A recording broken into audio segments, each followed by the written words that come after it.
So I would like to start by talking just briefly about the text that we wrote not a long time ago, and it was called The Window and the Mirror.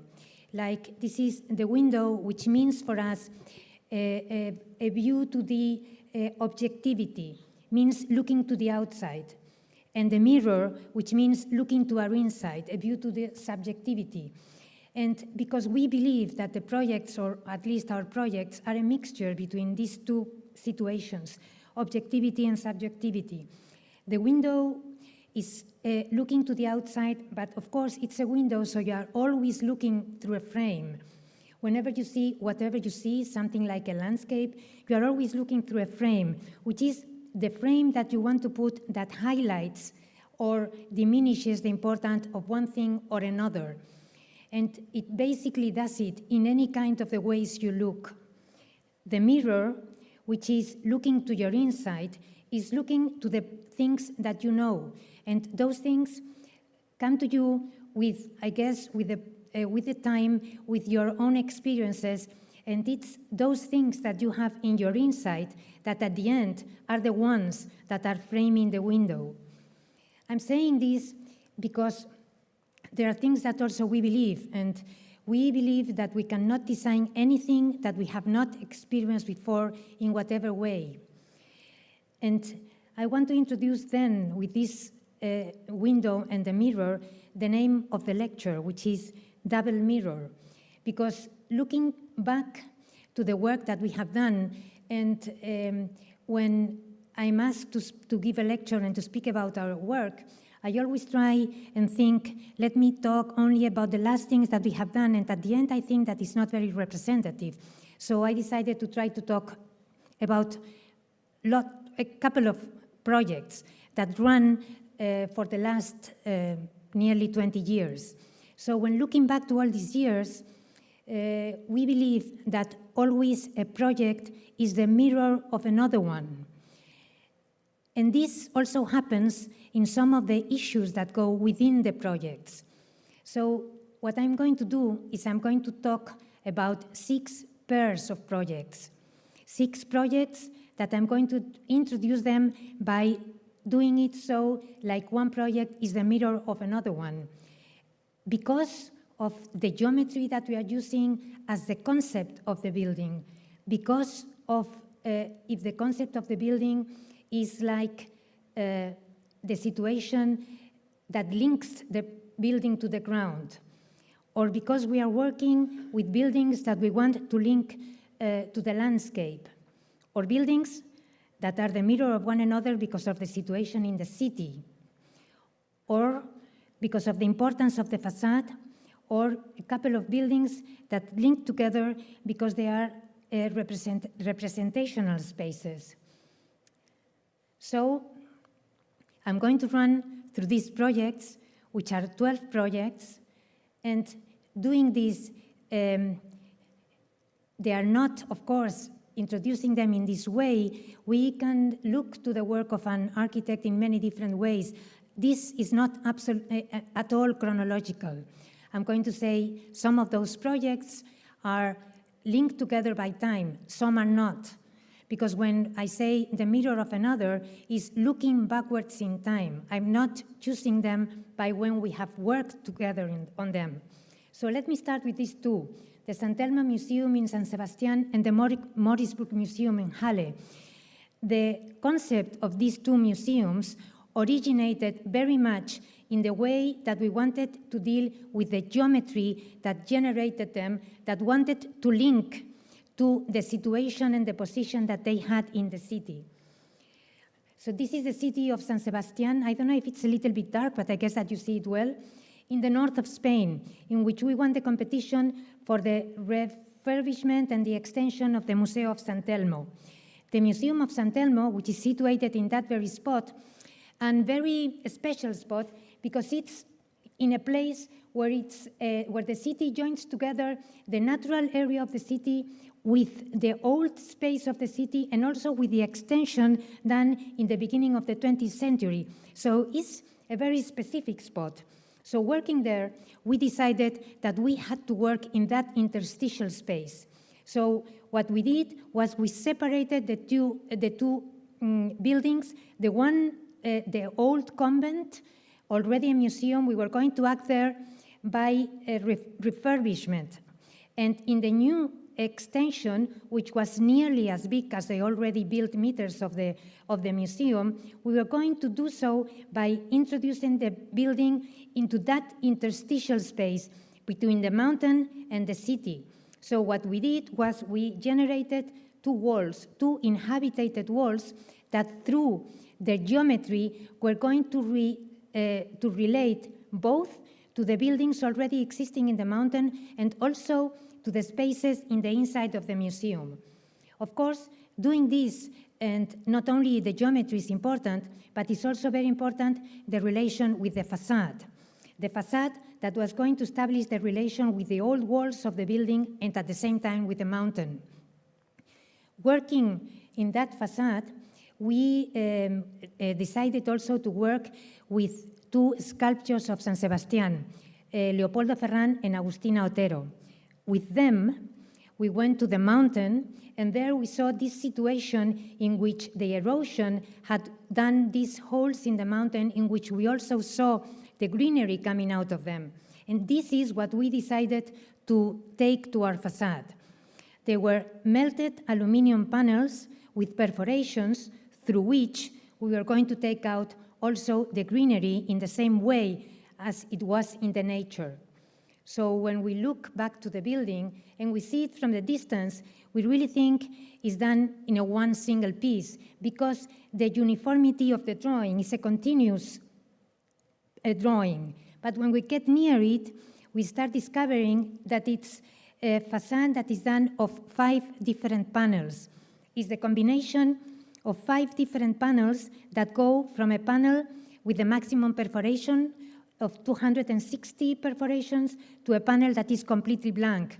The panels go also over the doors, and they are held in a situation where they are held 3 by 3. So it's the combination of 5 different panels. In the inside of the building, we introduce the natural light, and we do it also by those spaces that can be considered interstitial by the section. The 3 floors of the building are hung in the structure by the roof, so the natural light can run through all of them and connect them also visually. And these connections, we also try to establish with the old building. Connections that go from the scale and the shape that we have in the new exhibition areas that connect with this situation, which is the cloister, or also the other exhibition area that connects both visually and by scale with the central area of the church. Contemporary architecture always in contact with the already existing architecture, as you see here, the stair that it's in prolongation of the already existing stair, but not touching it, always with this distance of respect, the same that is happening in between these 2 walls that are the ones that establish the relation together, and that coming out to the plaza and the way that they work together conform the new plaza of the city, in which during the night the facade of the museum acts really as a new installation for the city. During the day, and maybe you understand better now when I'm speaking about the geometry, you see maybe the connection between the geometry of the new building and the already existing buildings in the upper part of the mountain here. And also it's beautiful to see the facade, how it changes with the different months of the year, like here that we have the flower facade that, by the way, it works very well with the exhibition, the logo of the exhibition that are having there. And from this building, with this special kind of geometry, we are going to this another building in Germany, in the city of Halle. This is a city of East Germany, and this is the Moritzburg Castle. The Moritzburg Castle was built in the late 15th century and was very soon after got really nearly demolished. So it had a very short life. And it had a very short life and was really never rebuilt. Only in the beginning of the 20th century, 2 of its wings were rebuilt for an expressionist museum. And it was in 2007 that there was a competition to rebuild the other 2 wings. So when we got to see the place to work in the competition, we saw the situation as we see it here. We saw really a ruin that was the situation of the castle inside, and also the 2 other wings of the city of the castle, that had these very interesting roofs and this interesting geometry, roofs that also continued in the rest of the city, and that very interestingly had been drawn by the painter Feininger. Feininger, that had lived in the Museum of Halle, I'm not in the Museum of Halle, in the Castle of Morisburg, had been living there, and while he was living there, he had painted with this beautiful geometry the city of Halle. So for us, it was clear what we had to do in this situation. We really proposed a new roof landscape, a new roof that with its geometry was going to be connected or related to the geometry, to that beautiful geometry that we saw in the Expressionist paintings and that were going to be part of the collection shown in the museum. At the same time, the geometry and the skylights were going to connect with existing roofs of the city, and the roof, it's also a structure. So it allows us to hang the new extensions of the museum in order to be able to keep free of columns and of structure the inside of the castle, and by doing that, keeping the walls and so the ruin as it was. The other thing that we did is to add a new tower here, because the castle really had 4 towers. One of them was completely destroyed. So anything that was completely disappeared, we redid or recovered it with the new geometry that was as we did in the roof. So maybe you understand it better in the inside, in which we see this hanging box from the roof, which is the new exhibition areas. And so we can keep the ruin as it really was, and so also keep the connection to the city, because we have to remember that this way of seeing the Castle of Morisburg was the same way that they were used to see it for a long time. Contemporary architecture again, and existing architecture always in relation, but with this distance of respect, creating these interstitial spaces in which they relate, but they don't get together. The inside of the new exhibition spaces, a white cube for contemporary art, in which you see at the top the natural light that is coming in through the skylight. In the outside, the material that we had to use for the roof, a material that had to allow us really to build in this very, with this very difficult geometry, I mean for construction. And at the same time, we wanted a material that had a continuity and that really, in a way like this aluminum, disappeared in the gray skies of Morisburg. So at the end, what we used was aluminum panels that allow us to build that well, the construction, and the aluminum that really could relate and change color, as you are seeing here, in the different periods and during the different moments of shade and also of sun. The geometry that connected both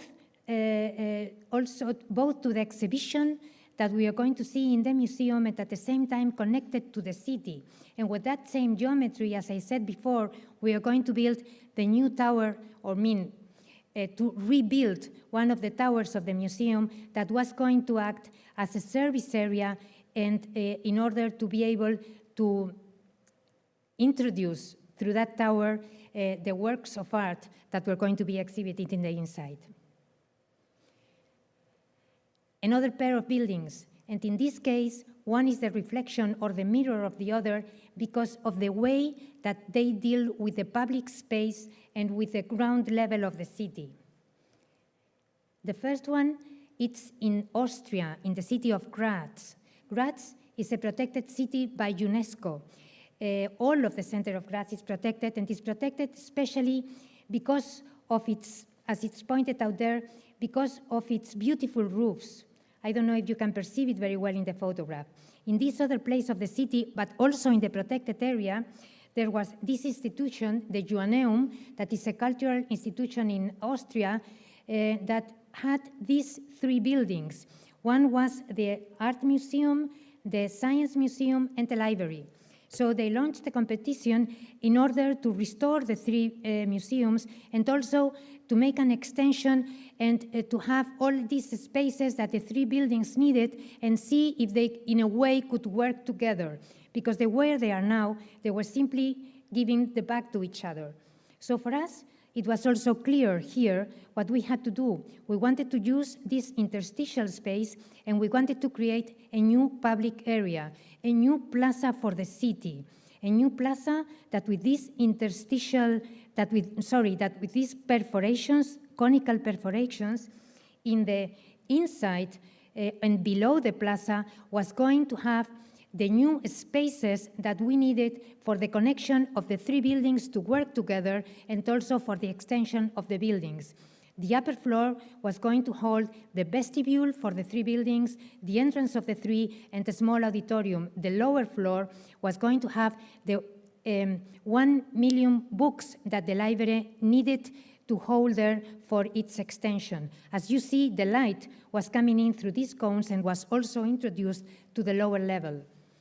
The entrance was produced through these cones, and in the inside, as you have seen, this relation that for us is very important in architecture to establish between the existing areas where we are working and the new architecture, especially when we are doing refurbishment, here is done by transparency and reflection.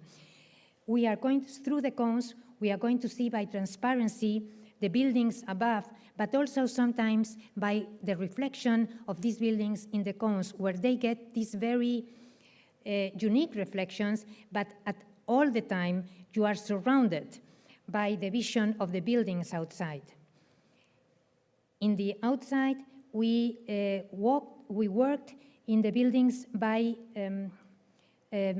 restoration, and in these buildings embraced the plaza that was going to be the new extension and the new public space for the three buildings of the Joanneum. And with this double mirror, this way of looking into the building is the same way as we entered in this other one in the city of Lugo, also a semi-buried building. I don't know if you are seeing the slides a little bit dark. I hope that you are seeing them correctly. So this is the city of Lugo in the north of Spain, in which the city is very small, but it has a very protected center and especially a wonderful Roman walls. So in order for the visitors not to have to go to the center of the city by car, a competition was launched to make a new museum in the outskirts of the city in an old industrial area. So before visiting the center of the city, you could go to the museum and inform yourself about what you were going to see. So for us, it was important to make a connection, both with the walls and with the city that we are going to visit, and at the same time, not to forget the industrial area in which we were going to build. Maybe you can lower.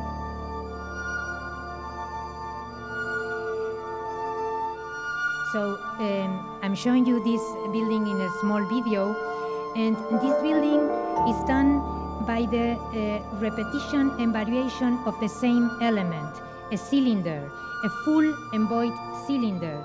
So the building, like the Graz Museum, is semi-buried on the ground, and the way of entering it is through those big perforations. And in that way, it allows us to leave all the land free in order to create a new garden, a new space open for the city. So we are really building a park museum or a museum park. The materials that we were using are in the outside curtain steel in different ways. And in the inside, we are looking for a more neutral space, a more white space in order to have the exhibition for the city. As I said in the beginning, for us it was important to connect both to the Roman walls, but at the same time to the place in which we were building. So we wanted to do that through the choice of material, the curtain steel, using it with this kind of transparency, and also by the way that we built the structure. The natural light in a building that, like this one, that is semi-buried, half-buried, but that really goes into all of the spaces of the museum. It is through the natural light and the artificial light that we manage to get this transparency when the light hits on the curtain steel, and in that way you can see by transparency the structure that is beneath, and that structure will link us to this idea of an industrial construction. In order to connect, as I said in the beginning, with that industrial area, which is the place where now the museum has been built.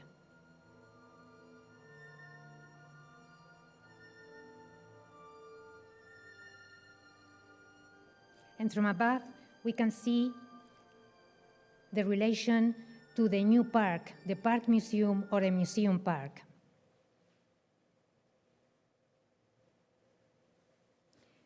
Another two pair of buildings that in this case, we say that they are the mirror of another because of the relation that they have with the landscape. In the first place is the Museum for Madinat al-Thara, which all of the students have been there with me, so I hope that you enjoy the photographs now. The Museum of Madinat al-Thara, here we are seeing it in the mountain. Sorry, this is not the museum. This is the city of Madinat al-Thara, a city that was built by the first caliph of the Caliphate of Cordoba in the year 946, and it was built to demonstrate his power. The city had also a very short life. It only lived for 70 years. It was destroyed in the year 1010 when the Arabs came and entered into Spain by the north of Africa. So it's a very important archaeological site because for the archaeologists it's very important to be able to study these 70 years that have had no real transformations.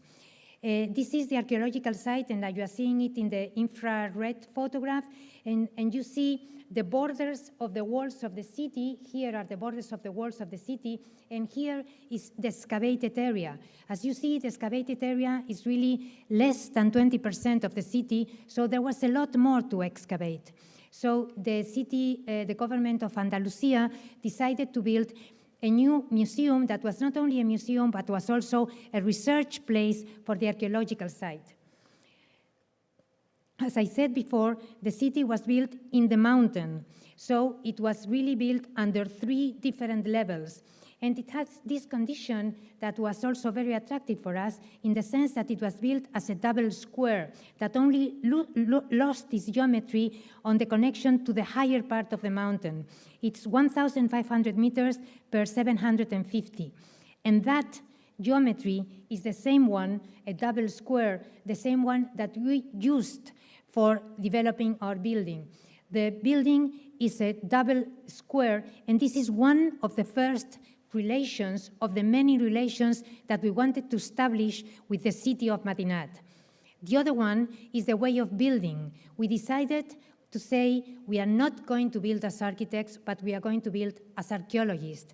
So what we did was we looked to this archaeological site in the lower part of the image, in which we saw this excavation by boxes.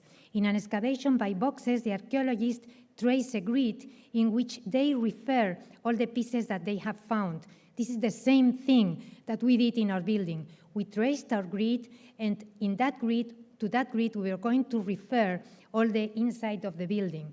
So basically what I'm saying is that we are doing a buried building, a building that it's a double square that is separated by this central patio.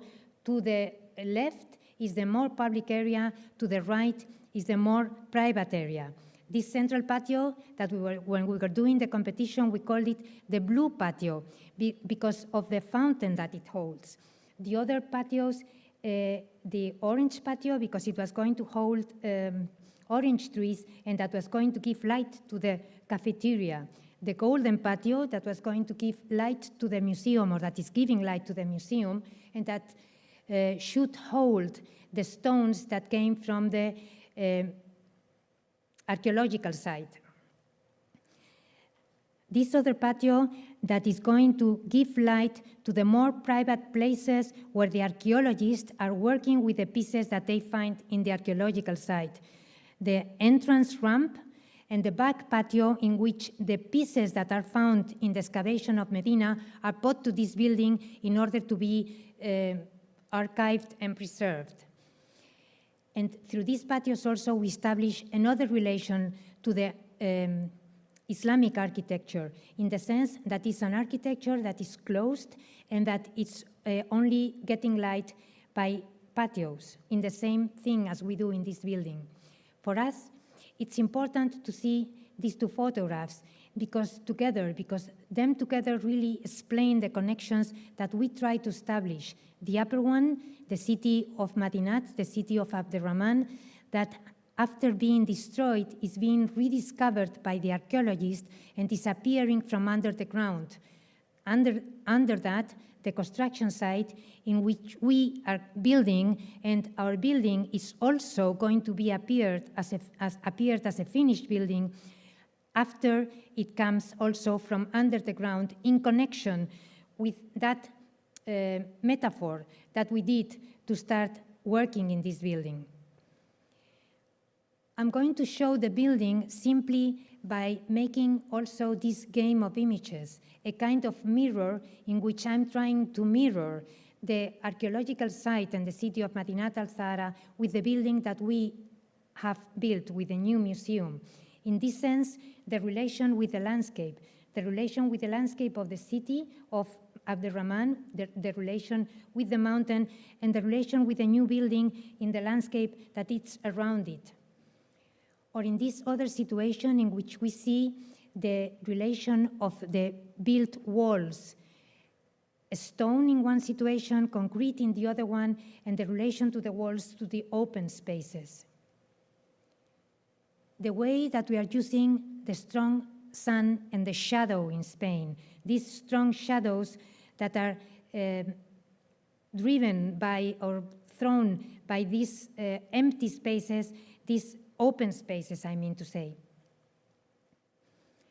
Or the shared rhythm of columns and walls in the two buildings. Or this other relation between the freestanding walls of both places. The long and narrow spaces that protect from the sun.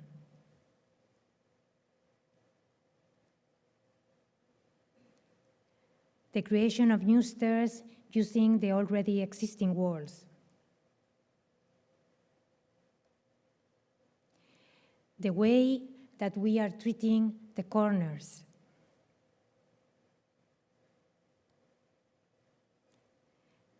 The way of looking to the landscape always between walls, but always in relation to it.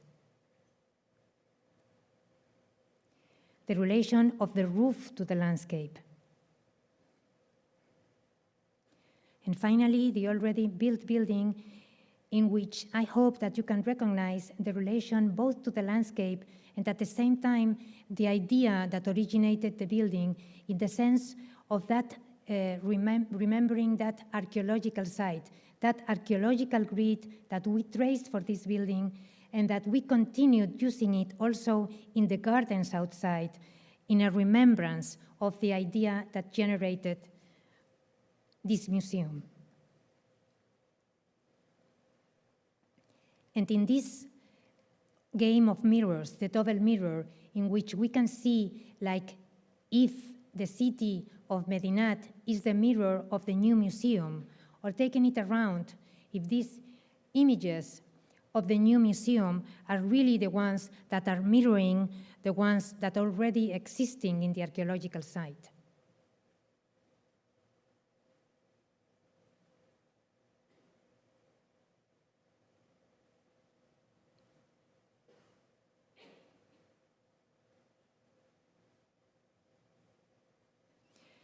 So, from a building that we want to establish a relation to the landscape, to another one, very different, in France, in which we also want to work with it by establishing the relation to this other landscape. This landscape in France, very near the border to Switzerland, is very near to the city of Geneva, and so is very near to the mountains. We entered the competition, which is going to start to be built now, and it's a sports center. A sports center that we are working it from the very beginning, by treating the roofs, the different roofs. Because one thing that was difficult for us was that the sports center generated a big volume. So what we wanted to do is to divide the volume in smaller volumes in order to break the scale.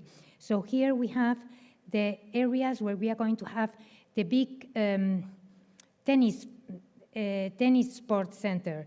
Here is a smaller multifunctional area, and here is a small auditorium. All of them, as you see in the drawings, receive different roofs. And in that sense, like that, we are breaking the scale of the building in order to be able to make a better relation to the landscape in which it's being inserted.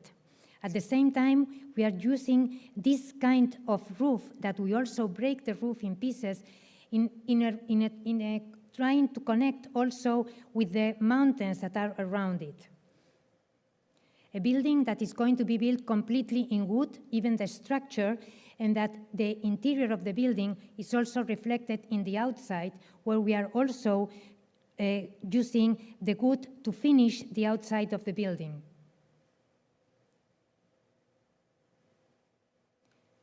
Another pair of buildings, and in this case, I mirror them because of the way that the buildings came to our attention and the way that the people of the city in which they are look to them. First of all, the Königshof Hotel in the city of Munich. Here we are in the center of the city of Munich, and I don't see if you can see it well, but this area is the place in which was the old wall of the city of Munich. The round spot there is the situation of the hotel, a very specific situation that is centered with one of the most important pedestrian streets of the city of Munich. This is the building. It's not a very nice building, but believe it or not, is really a building, a 5-star hotel, which I could say really that once that you are in the inside is nearly a 6-star hotel. And well, but this was the building that was there before the war. Really, the building belongs to a family that has different hotels. This was the hotel of the parents of the actual owners, and it was the place where they started. Has this very specific condition that I want to show, in which this is the door of the city. This is a photograph of before the war, but even before the war, you see that the building was centered in the plaza and really framed by the door of the city. Something that had happened from the very beginning of the time. I mean, you have seen this is an older floor plan of the city of Munich, in which you can see the 2 red dots, the door of the city, and in front of it always a volume, a cubic volume that was opposed frontally to the door. Coming back to that photograph, you see that it's opposed to the door and is really generating an axis. And this It's quite different, but it's a photograph after the war. You have to remember that the city of Munich was really very destroyed, and part of the buildings have been refurbished, part not. The hotel was really built with the same construction materials that were found there after the demolition of the other one. But for me, it's important that you see here really how that door frames the building. And really, after going through the door, you can also see that the building is the center of the plaza. So for us, this project, this competition was asking for the demolition of the building and the construction of a new one. And for us, it was important to recognize that we really wanted to keep a volume there, and the volume that was going to be centered. It's a project of frontality centered with the wall of the city. So what we did was a volume that was going to be generated by the continuation of the lines of the city. So the line of this street, the line of this street, the line coming here from there, and the other line coming from here. That was our volume. And really, the project was going to be done by the void space that was going to be centered against the wall.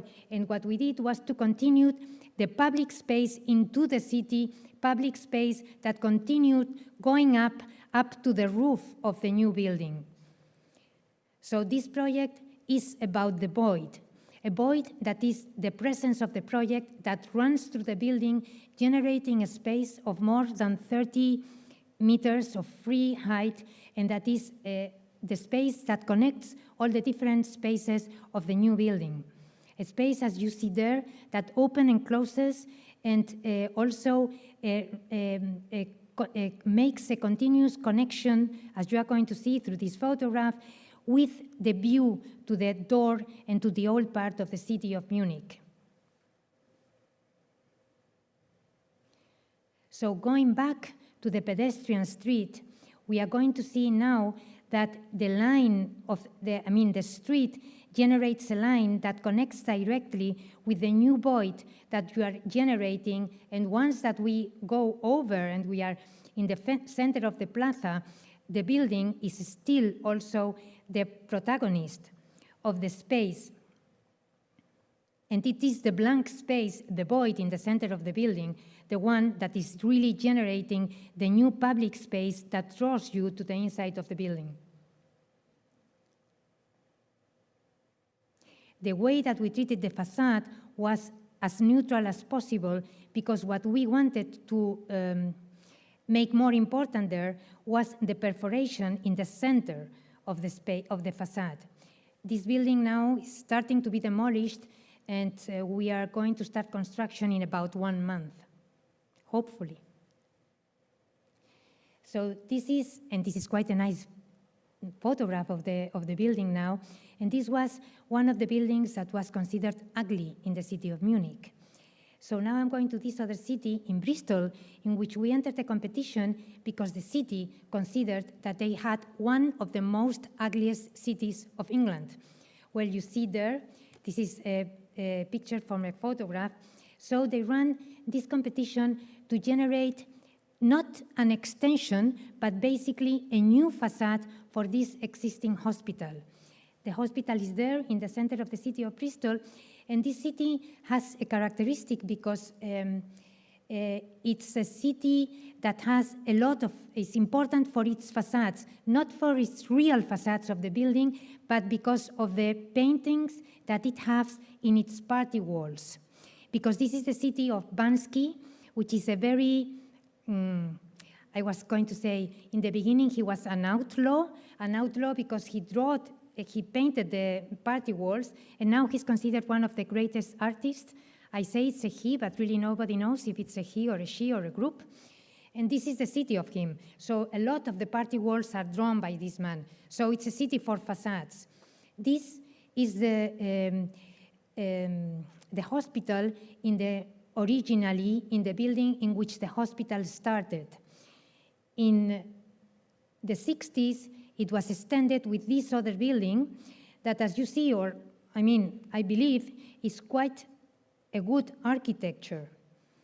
What happened was that during the years, because there was absolutely no maintenance, and because they were adding pieces to this building that really didn't belong and didn't establish a dialogue or anything with the building, with the existing building, it really was in a very bad condition. So we entered this competition with a lot of doubts, because for us, it was kind of hard to only think of architecture as a facade, because architecture is about space at the same time. I mean, so we had our doubts, but in the end, we decided to go for it. So we studied the building, and we thought that one of the things that we had to do with this facade was to incorporate all of those pieces of elements that had been added to the building in order to introduce all of them and make them like the view of one single building. So what we did, and the motto of our competition was veil.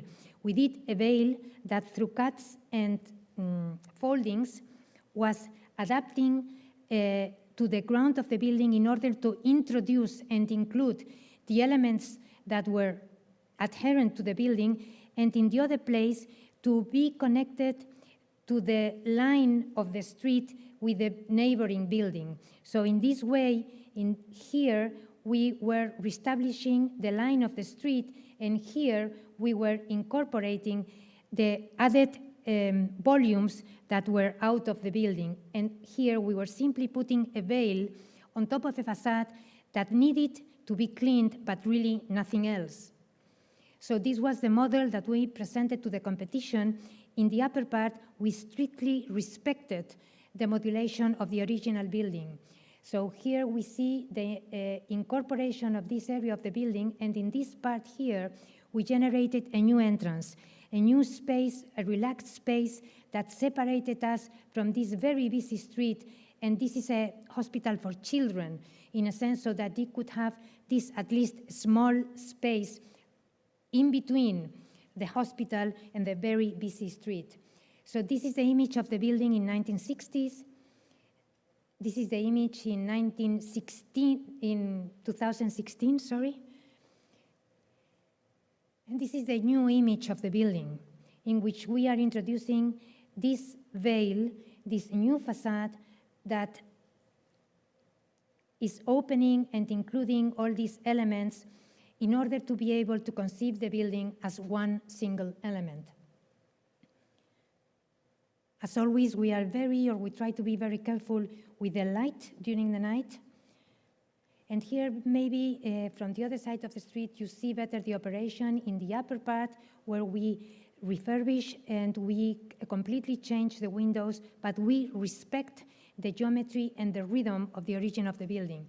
In the lower part, we adapt our modulation to what we need to incorporate the other buildings.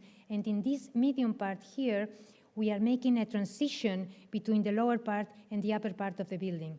This is the area in front of the cafeteria, the green volume that was there, and the small new entrance, the small garden in which you can have a small place of relaxation, really, before going to the hospital. Another pair of buildings, and in this case, they are connected through the importance of the facade, because it was the idea of the facade, in this case, that generated these two museums, or the Mont Blanc House in Hamburg.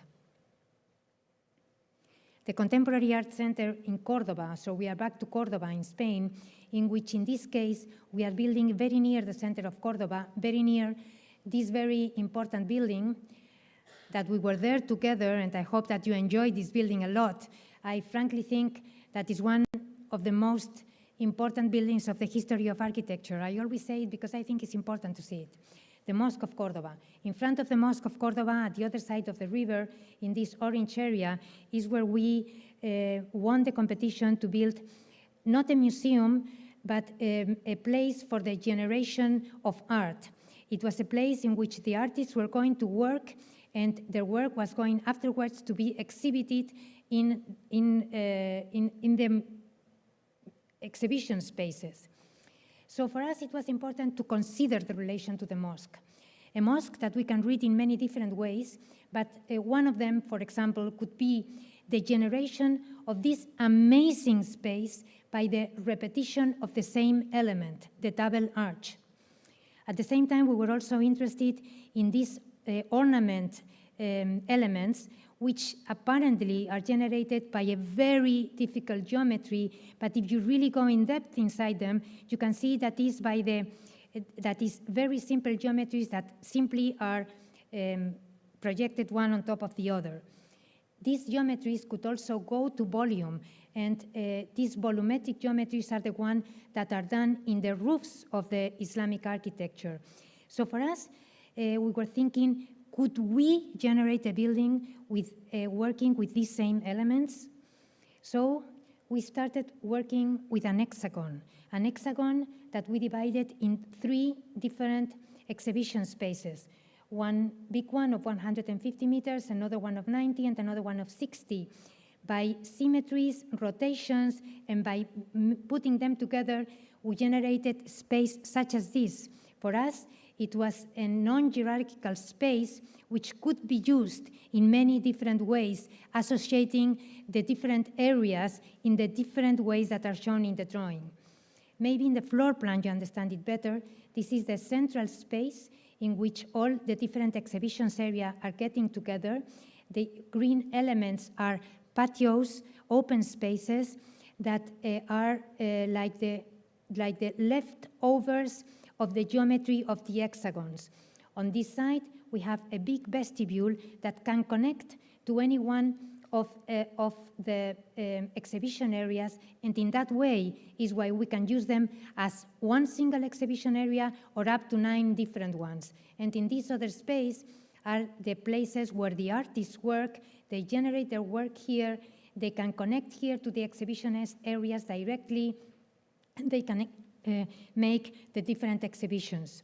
In section, all of these different exhibition spaces have always a skylight that is always the same, but is always different, and that is why the space always is in continuous variation. We use these walls are the walls that are the structural walls that are sustaining the building, and these perforations allow us to get in between the walls in order to be able to get you have to think that this building was built for visual arts. So this allows us to get here inside any kind of installations that we may need. Maybe we understand it better in a model like that, in order to see how the volumes of the shape of the skylights are the ones that originate really the exhibition areas. A geometry that we also continued taking to the facade.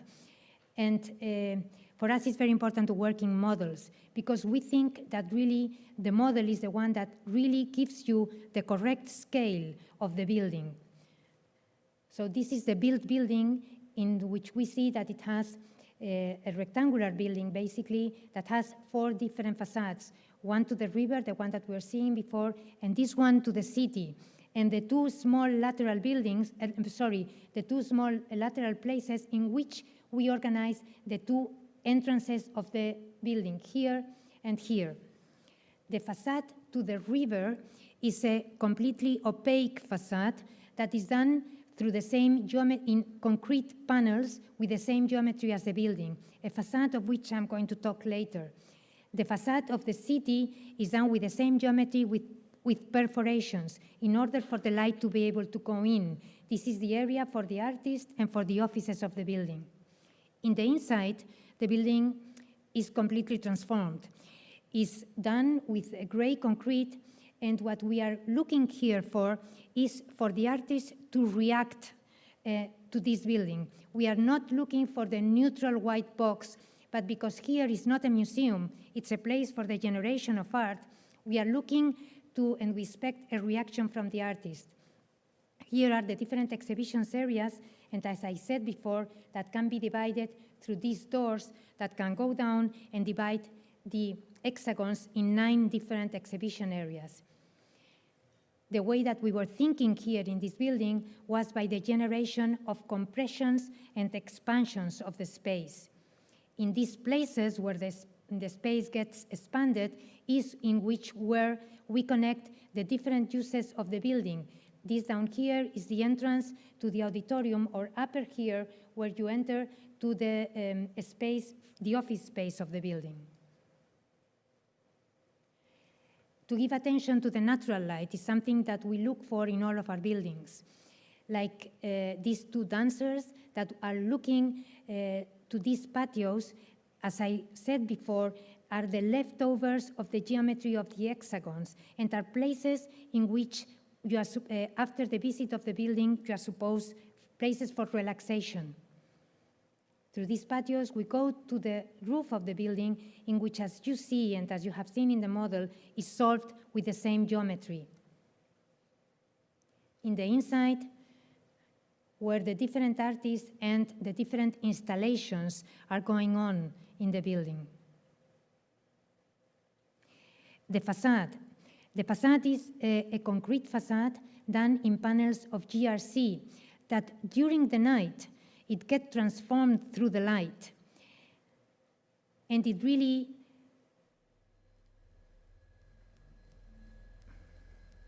works as a media facade. Media facade that we did in collaboration with Realities United, a group, an artist group of Germany. So this is the facade, which is a concrete facade, 13 different panels that are combined here.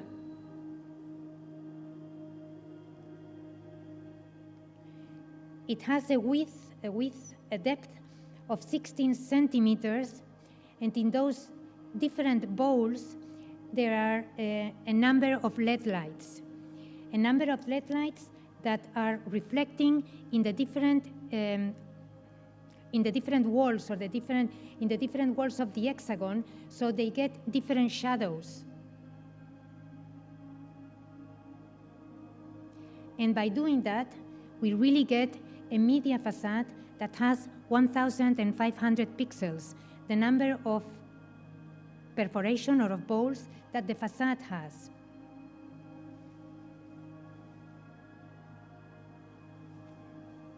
It's a facade that is ready to be seen or prepared to be seen from the other side of the river. The museum is on the border, or the building is on the border of a river, and as you see also the light, and we are playing with the reflection on the river. When you get near, you lose the image, but you can still recognize the eyes that are closing and saying goodbye. So, as you see, what we did also in the facade was we were using different scales. So the balls are always done in 3 different scales: a small, medium scale, and big one. And from this building, which is generated obviously by a geometry, and that geometry is taken to the facade, and it is the facade at the end, the image of the building, we are going to this other one, in which also the facade is one of the generating ideas of the building.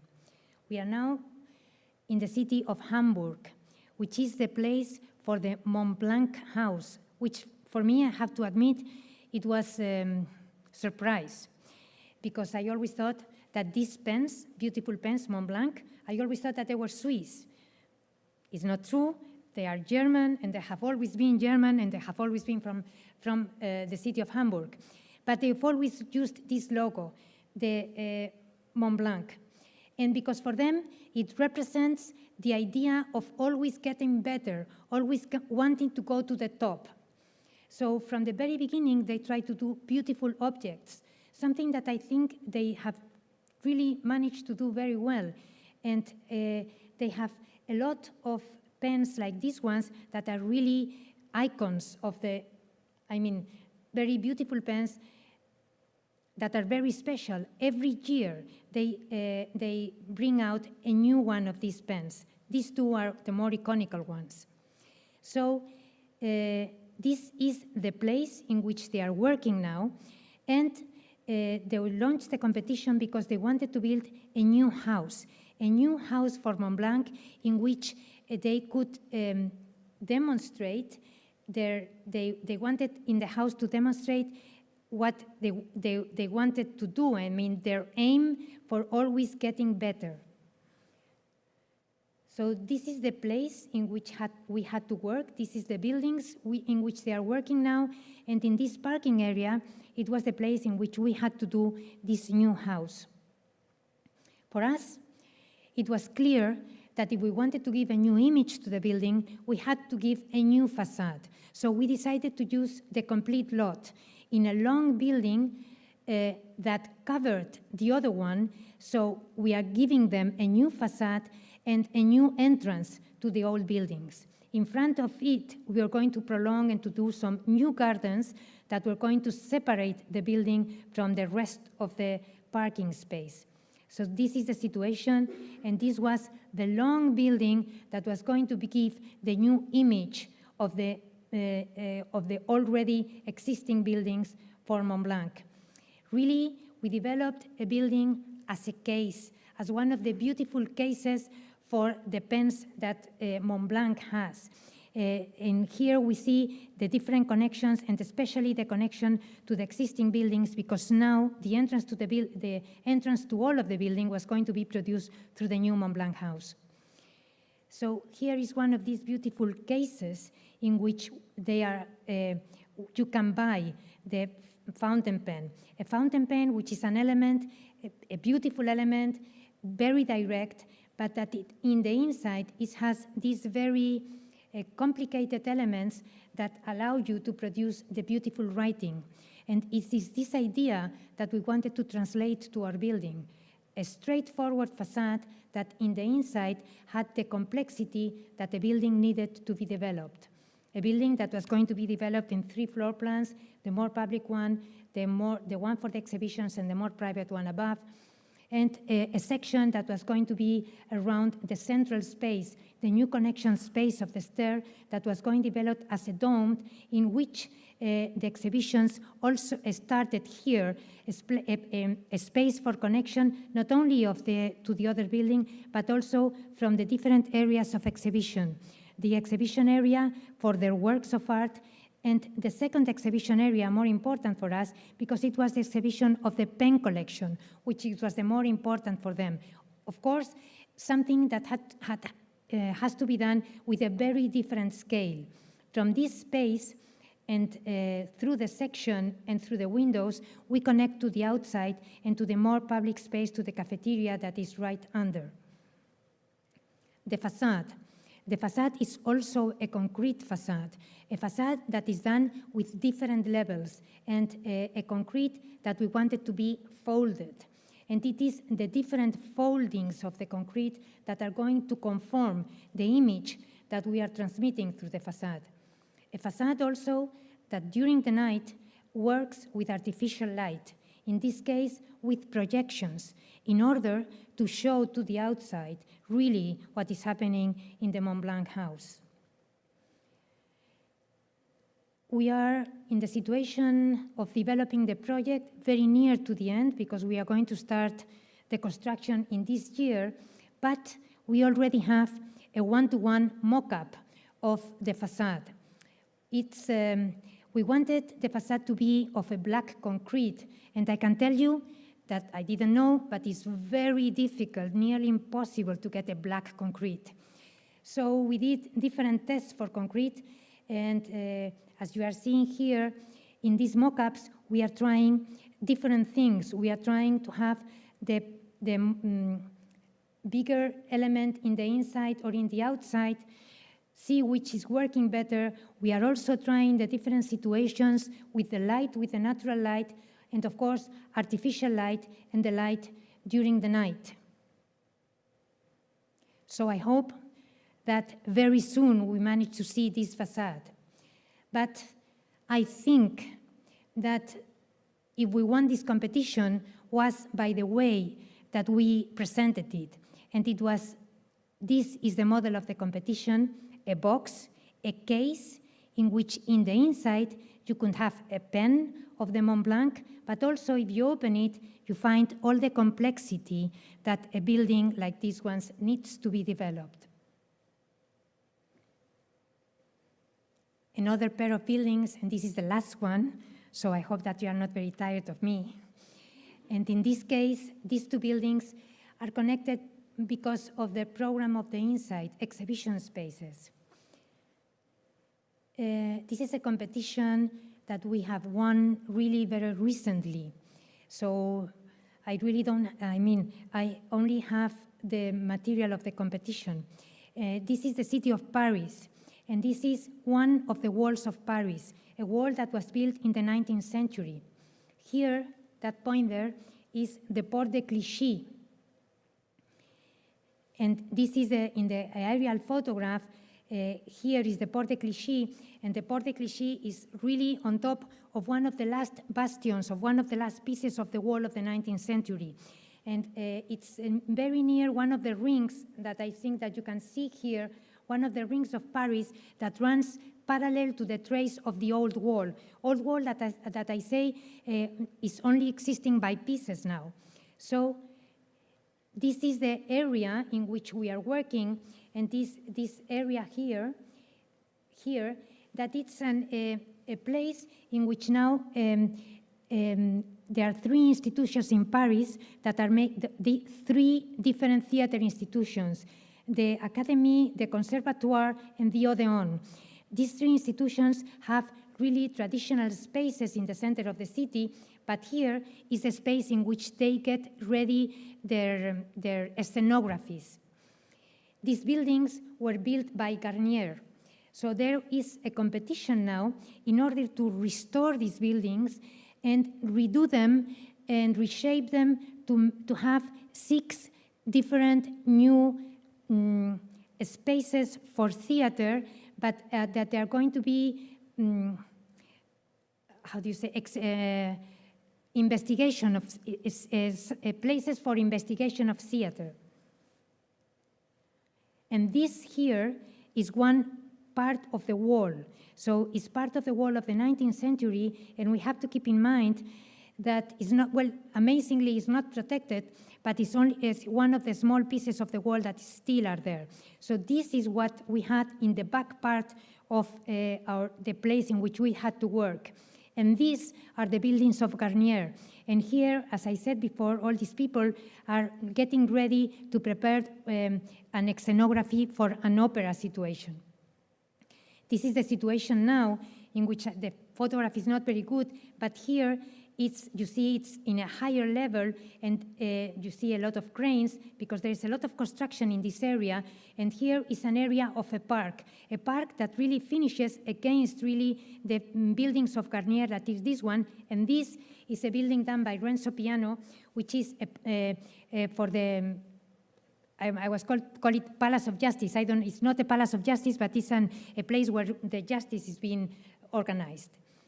And this is the buildings of Garnier. So we have these spaces in the middle of the city, the Comédie Française with this very traditional space, l'Odéon with this also very traditional space, and the Conservatoire.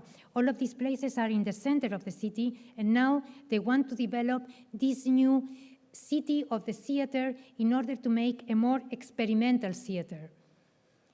So what we decided to do is we are going to keep the buildings of Garnier, and we are going to clean out all the other elements that had been added there. This is we were also going to keep the wall of the city, and in fact, we were going to use it for the project because we are going to build a new wall that was going to give us the opportunity not only of building a new wall for the city of Paris, but also to treat the space as an scenography.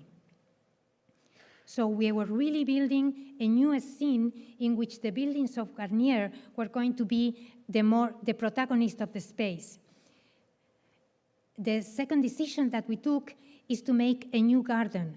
A new garden that was going to make the extension of the garden that we already have here, and that is this element here that we are going to organize in the back part of the buildings of Garnier.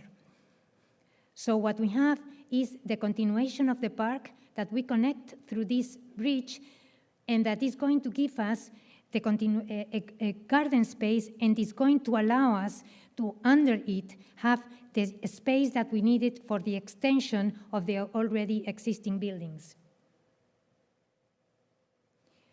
So maybe here you understand it better in the model in which we are building this new facade, a facade that is going to be the end of the park, and at the same time is going to an idea of the reproduction of the wall of Paris, and is going to act as a real scenography, the scenography in which the actors were going to be the old existing buildings of the architect Regnier.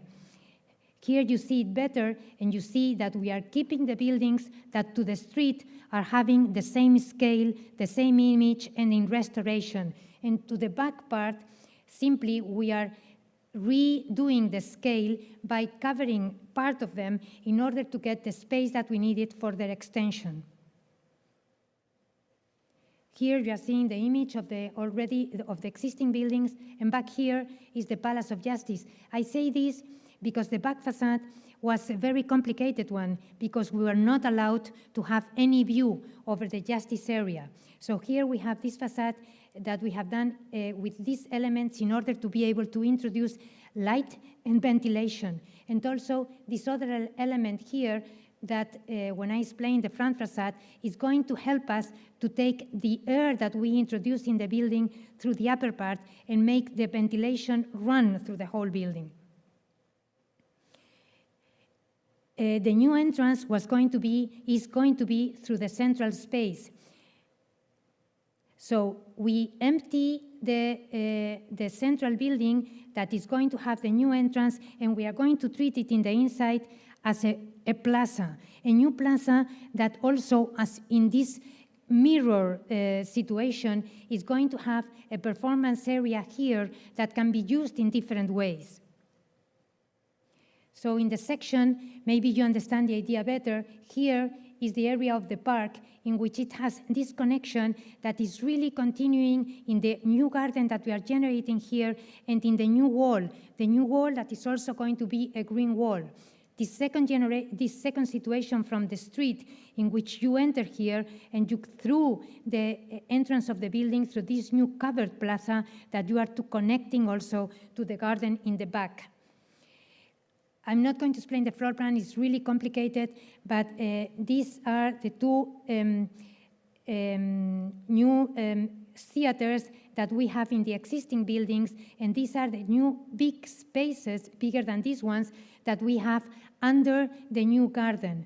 The other theater spaces are these ones that are also under the new garden and behind the entrance and the generation of the new plaza. Here in the section, you see that we are not touching these buildings, we are only including in them the new exhibition areas, and in this area here, we are going a little bit underground, like 2 floors underground, in order to generate enough space here to be able to include these experimental theater spaces. This is the one of the Odeon, and this is the one for the other area. Here, you see it better, like this new facade, a facade that we want to treat it in a way that during the summer, it's a green facade, so that the sun cannot go in, and we are protecting the exterior facade. But during the winter, it's a clear facade that allows the sun to go in, and in that way allows the building to have enough light and enough sun in order to be able to generate less need of energy. The idea for the facade was from the way that the installations for the opera are being done. So this new facade is done by a series of chains in which the greenery is going to grow and is going to help the air to go in and to run through the whole building.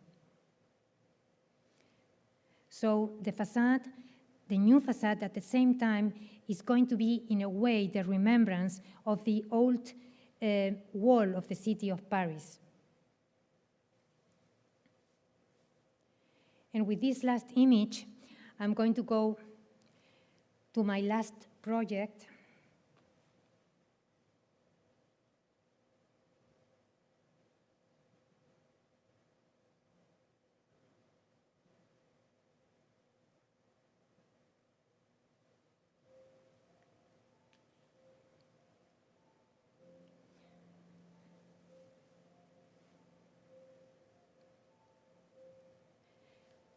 And I want to do it with music, because this is a project for the foundation of Arbopart, the Arbopart Center. And the music that you are listening now is the music, of course, of Arbopart, and it's called Spiegel and Spiegel. Really, the real translation could be double mirror.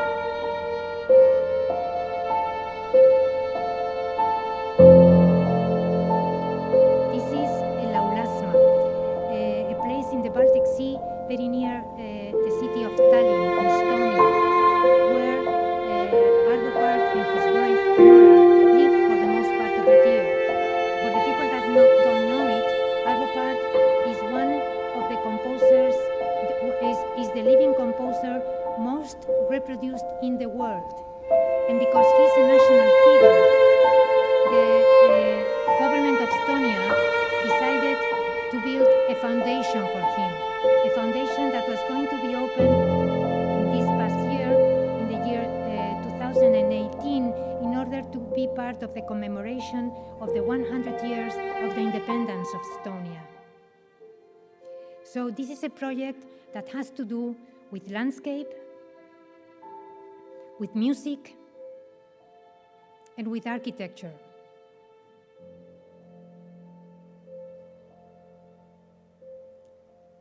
This is Arbopart some years ago, and I want to show this image because he started to be important when he was doing these melodies or these symphonies with doing it with bells.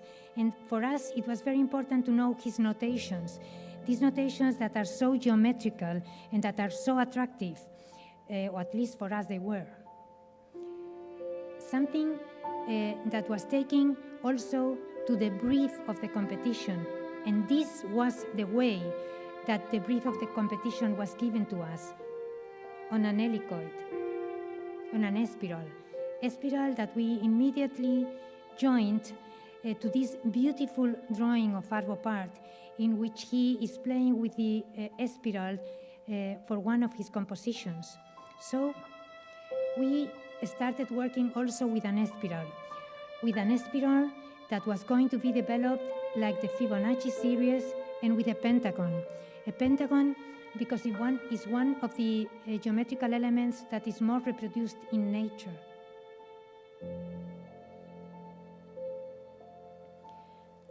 The music of Arbopart is using always simple elements and is also playing with the silence. I think that for the architects, the silence has to do with the void. The area in which we were working, that beautiful forest in which the foundation had this piece of land, in which we decided on purpose that we are going to situate the entrance to the foundation in a faraway place of the building in order for the visitant to have to go through the woods to the place in which the building found its place.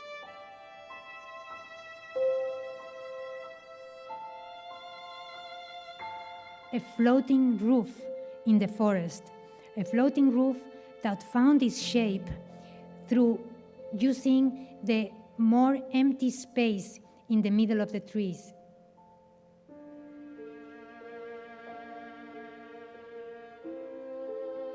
A building that has different important elements and that it started by the voids, in this case by the silence, in this case the patios.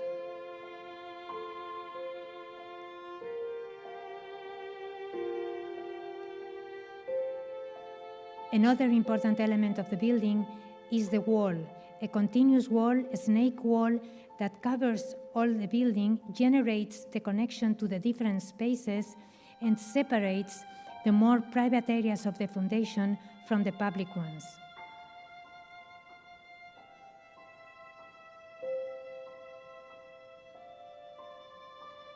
A third element, the facade, a facade that is going to be done by the addition of different columns.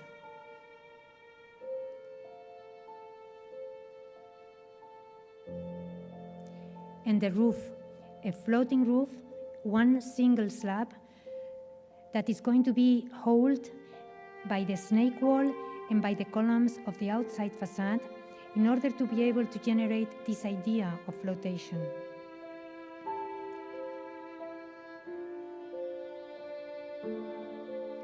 One single slab that is going to be folded so it can generate more domestic spaces or create the height that we needed to produce for the auditorium.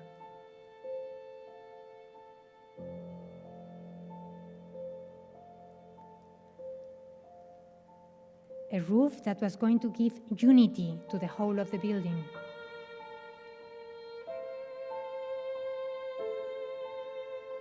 An exterior elevation generated by different columns, by the rhythm of the columns.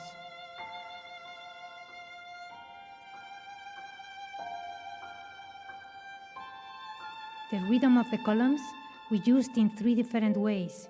They are structural columns. At the same time, they are elements for taking the water out of the roof. And there is a third element that introduces the rhythm that connects both with music and with landscape.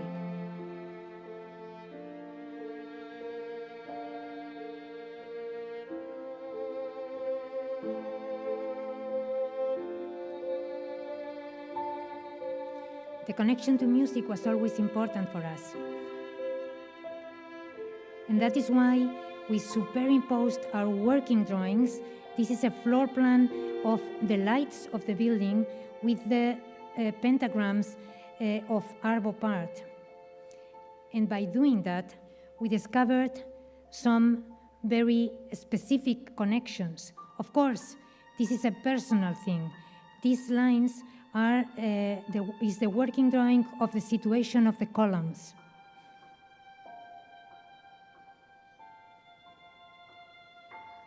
A year ago, we had an exhibition that was speaking about this relation between the architecture of the building and the music of Arvo Part. The way that we laid, the day that we laid the building in the woods, and this is Arvo Part with us. Arvo Part, which is an amazing person, but this day he was a little bit unhappy, and he asked us if we were able to move the building a bit because he thought that through one of the windows he was going to be able to see a house that was somewhere near. So of course, even if it's very difficult to move a site-specific building, of course we did it. And we were there working, and Arvo Part was sitting with us. And he had this comment that I always say because for me it was important. And he came to us and he said, now I understand that the work of a composer and the work of an architect is the same. We can never stop working in our own projects. Something that I guess is true. The only way that we have of stop working in a project, I guess, is the day that starts to be built. This is the people of the Arvo Part Foundation. And I show you these photographs and also some of the photographs of construction, because what happened there is that, I guess because of the personality of Arvo Part, all of the people that were involved in this project and in the construction of this building had the feeling that they were doing something very special. And this thing is something that helped a lot in the construction and that helped a lot in the generation of the building. Because everybody was trying to do his best to get the best out of this building. As I said, it was opened last year, the 12th of October. The way to get to the building through the woods.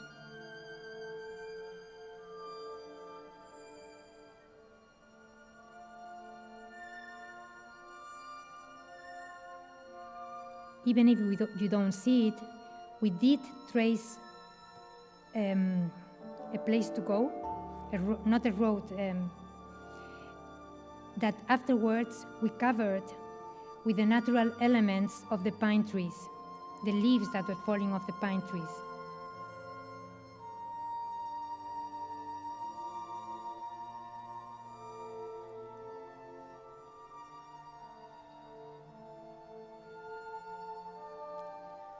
The relation to the wood and to the landscape is done through the exterior columns.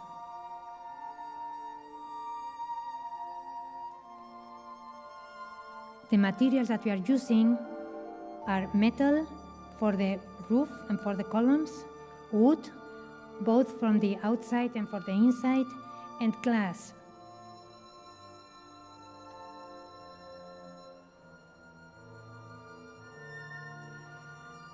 As I said, the columns are the ones that relate not only to the landscape, but also to the inside of the building.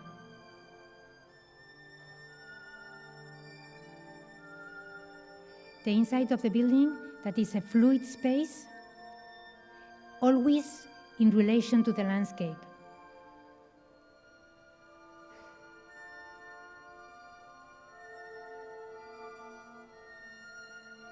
A landscape that we also try to introduce also to the interior courtyards, to the interior patios.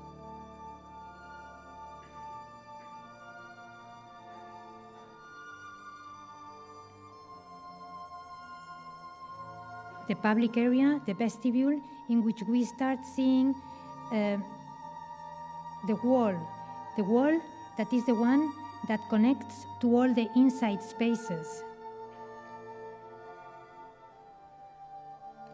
And not only that, but it also generates the spaces within the wall, like, for example, the library.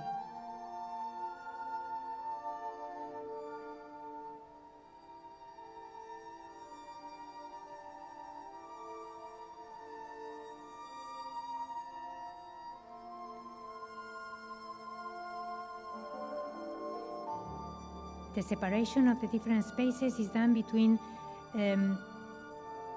spaces in between the patios.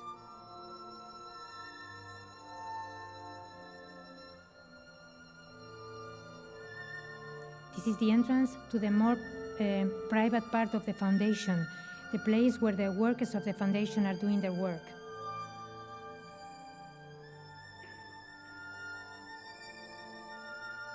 Coming back again to the area of the vestibule and following the wall, we get to the auditorium. A small auditorium for 190 people that, as you see, has mobile furniture because it can be used in different ways.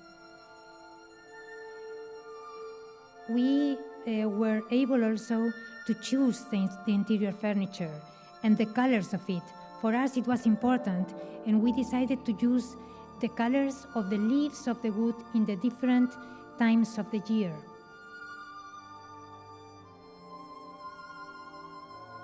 In the inside, the box of the auditorium is finished also with the acoustical panels.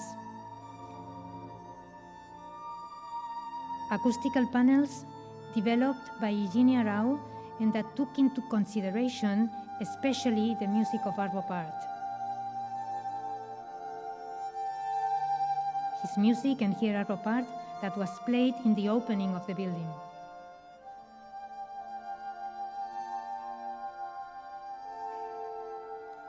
And this is the window that Arvo Pärt asked us to move. So I guess he was right, because now when you look out of this window of the auditorium, you really don't see anything except the woods. Because really this building is about the connection to nature, about the inside and the outside, something that we can see also here in the roof. And another special element, this one that we are seeing inside the courtyards, inside the patios. A small chapel. Arvo Pärt and his wife Nora are very religious. And they wanted to have a small chapel in order to be able to use it whenever they were in the building. Something that we did in white concrete, a very neutral and direct space in the middle of the patio. Patios that were treated also as part of the land of the forest. So we introduced the same moss as we found in the forest outside. The courtyards, the patios that really have all the elements that can explain the building, the geometry and the materials, the columns, the wooden materials, and the connection to the outside space. In this case, the roof, which is important because it can be seen from the tower beside.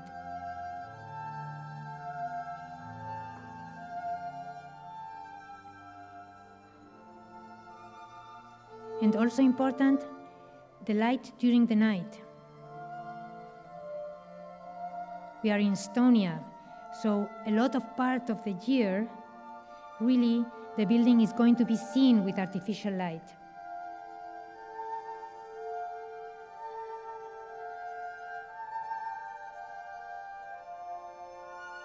And this other element, the tower.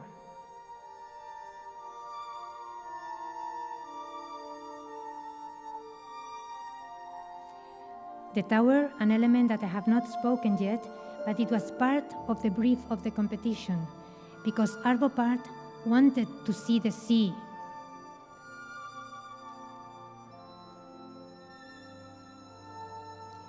And the only way to be able to see the sea is to have a tower that could go over the long trees of nearly 30 meters high.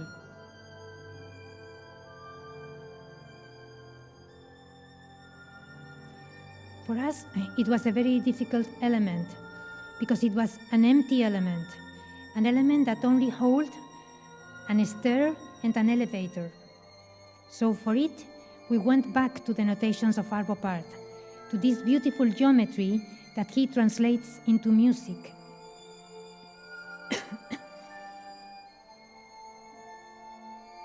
So we worked again with a pentagon as a base and with an helicoid that was also growing with a series of Fibonacci. The helicoid was the one that was going to be holding the structure together. A structure that was done by the same small columns and with the same rhythm that we had in the principal building. And this was another one of the situations in which we saw how the people did their best to work in this building, because we had an amazing structural engineer that was able to generate this very light structure that was going to be able to go over the trees in order to see the sea.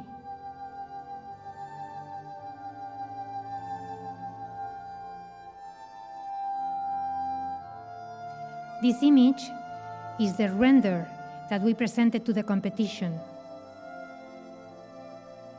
And this other image is the final building.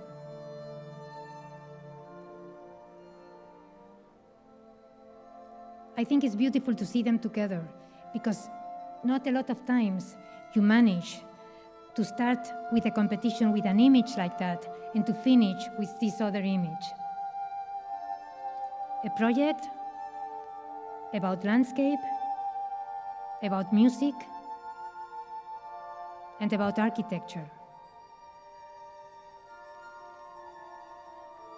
Thank you very much.